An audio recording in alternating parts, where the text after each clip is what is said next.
Naomh Pádraig. Timpeall Ceracédas a Haon AD ug an tard rí Míle príosúna go bhfáile leis ón Mratan, hí an tógánach Pádraig ina measc, I mana bheim cos bhéal na saibhreanna a rugog é. Díolug Pádraig le na liúg, cha sé 6 bliana ag iarracht cuireach ar thliomhnis in Aintrim, bhíodh sé gach lá a gcuí chun dé. Faoi dhearra, déalaigh sé, d'éirigh leis dul go dtí Nantes sa rank. Cha sé tamil a fálam chun bheith ina hagart. Rinneadh sagart de in Auxerre. Sa bhliain 432, chur an Pápa Celestine go héireann é. Rinne Pádraig críostaí den taoiseach díchú.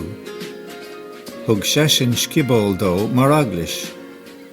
Saoil Pádraig anam na háite ó hin. Dimigh Pádraig go dtí an teabhar agus bhíonnig sé an chríostaíocht don ard rí, Líre, agus don na húsle. Thug an tard rí cead dó an creideamh a bhúna don na Gael. Theastail Pádraig ar fud na hÉireann. Dumpa sé mór an daoine chun an chreideamh. Bhaist sé iad sna tibracha ar an nglaotar ó hin, tibracha Pádraig. Le ling de Pádraig bheith theastail na tíre, leag sé íola na bágánach, ba é crom cruach ar bhás léocht an ceann bhódíomh.